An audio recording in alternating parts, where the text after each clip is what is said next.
To say you gotta know somebody, oh know somebody to get somewhere these days. To say you know that's alright, yeah that's alright, cause you know that's alright with me. Yeah you know that's alright, yeah that's alright, cause you know that's alright.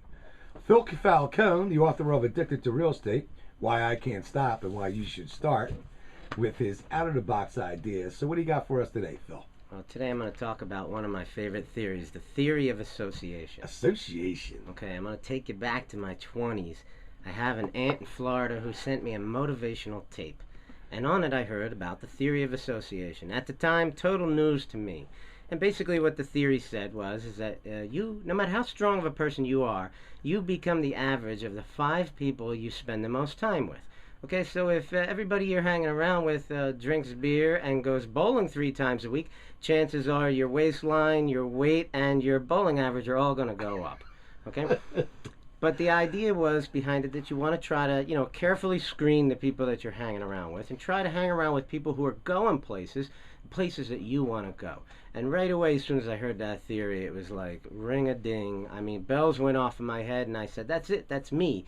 That's what I should be doing. That's what's wrong with me, or at least one of the things wrong with me. At the time, I was in my 20s. And so I immediately started to look at my base of friends, and I realized that I was going to have to disassociate with almost every one of them. I basically, after really reviewing it, I realized I had one friend left. He was barely qualified to remain on the list, and he had a whole group of people that he probably should disassociate with, but that's his problem.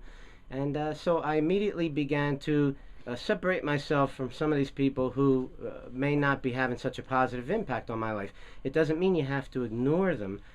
You can still associate with them to a certain level, but you want to consciously spend less time with them. And then what I did is I searched out for some new people to hang around with.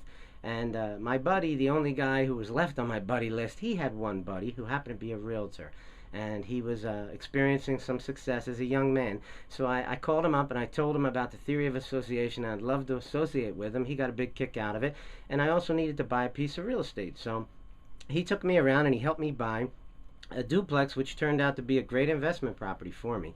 After that purchase, he took me out to dinner to thank me for buying the property, and he said, hey, I got another deal I want to show you. I said, well, what are you talking about? I'm completely broke. You know that.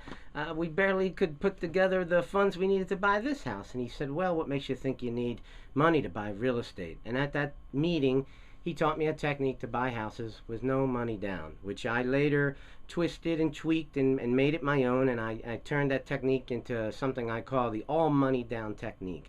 And immediately I began to acquire properties at a rate of 4 to 6 residential properties a year.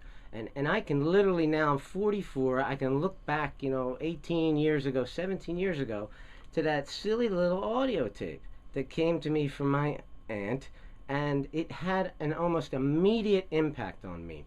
Every time I publicly speak, I love to share that story with people, because what I'm hoping happens is that somebody in the audience hears that story and it has the same effect on them. It does. And you know what? I've heard that story different ways. And you know what? I'll be honest with you, and I'll say it right on the air.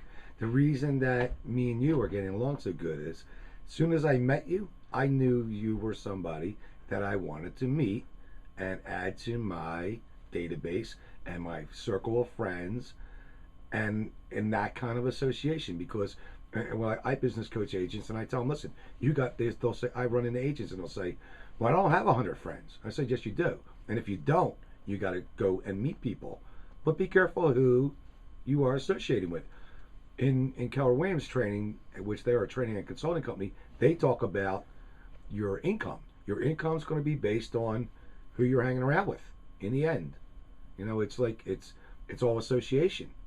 So I think in networking's key. I meet people today, I live by that same rule all the time. I want to meet this person because I want to know that person, and he's got 100 friends. Well, some people think that the idea sounds almost snobbish or superficial. Yeah, like you're being Right. nasty and getting rid of your friends, but you're not. It's not like that at all. All you're trying to do is make yourself better, improve yourself, Right. move forward financially, and many other ways that you can gain from being around quality people. Dick Vermeil used to tell his young football players, listen, life is really very simple. Just surround yourself with good people, and great things are going to happen to you. Right. I agree. If you like that tip, please check out my book, Addicted to Real Estate, Why I Can't Stop and Why You Should Start. It's filled with dozens of ideas in there, much like this one, and you can check it out at addictedtorealestate.com. Thank you, Phil, for sharing your creative tips with us. Coming up next, questions and answers. And with that, you're listening to Good News in Real Estate, all positive, all the time.